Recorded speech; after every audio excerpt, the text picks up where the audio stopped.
విజయవాడ నుంచి నిత్యం అమరావతికి వెళ్లే ప్రయాణికులకు రాష్ట్ర ప్రభుత్వం శుభవార్త చెప్పింది.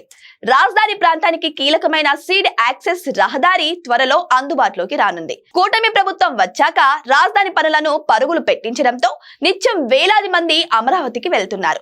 వీరితో పాటు రాష్ట్ర సచివాలయం, హైకోర్టు, సిఆర్డీఏ వంటి ప్రభుత్వ కార్యాలయాల్లో పనుల కోసం వెళ్లేవారు పెద్ద సంఖ్యలోనే ఉంటారు. ప్రస్తుతం ప్రకాశం బ్యారేజ్ దాటిన తర్వాత కృష్ణానది గట్టు మీదుగా కరకట్టపై నిర్మించిన రోడ్డు మీదుగా ప్రయాణించాల్సి వస్తుంది. ఈ రోడ్డు చిన్నగా ఉండడంతో ట్రాఫిక్ సమస్యలు తలెత్తుతున్నాయి. ప్రకాశం బ్యారేజ్ మీదుగా మంగళగిరి వెళ్లే మార్గంలో కరకట్ట దాటిన తర్వాత కొద్ది దూరంలోనే సీడ్ యాక్సెస్ రోడ్ ను మెయిన్ రోడ్డుతో అనుసంధానిస్తున్నారు. ఈ రోడ్డు పనులు చాలా వరకు పూర్తయ్యాయి. ప్రకాశం బ్యారేజ్ నుంచి గుంటూరు సిటీకి తాగునీటిని తీసుకెళ్లే గుంటూరు ఛానల్ కాలువపై వంతెన నిర్మాణం పనులు తుది దశకు చేరుకున్నాయి.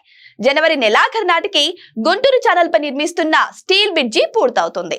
వంతెన అందుబాటులోకి రాగానే సీడ్ యాక్సెస్ రహదారి మీదుగా రాకపోకలను అనుమతించాలని ప్రభుత్వం ప్లాన్ చేస్తోంది. రాజధాని పనులతో ఇప్పటికే అమరావతి వైపు ట్రాఫిక్ పెరిగింది. కేంద్ర, రాష్ట్ర ప్రభుత్వాల కార్యాలయాల భవనాలతో పాటు ప్రైవేట్ సంస్థల నిర్మాణాలను ప్రారంభిస్తున్నాయి. ఇక ఫిబ్రవరి నుంచి అమరావతి పనులు మరింత వేగవంతం అవుతాయి. రాజధాని ప్రాంతంలో రోజుకి 50,000 మంది కార్మికులు పని చేస్తున్నారు. ముందు ఈ సంఖ్య మరింత పెరిగే అవకాశం ఉంది.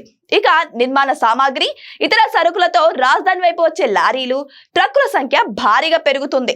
పనులు పూర్తి స్థాయిలో ఊపందుకునే సమయానికి సీడ్ యాక్సెస్ రోడ్ అందుబాటులోకి తేవాలని రాష్ట్ర ప్రభుత్వం కృత నిశ్చయంతో ఉంది. ఫిబ్రవరి నాటికి సీడ్ యాక్సెస్ రోడ్డును ప్రారంభించాలని మంత్రి నారాయణ అధికారులను సూచించారు.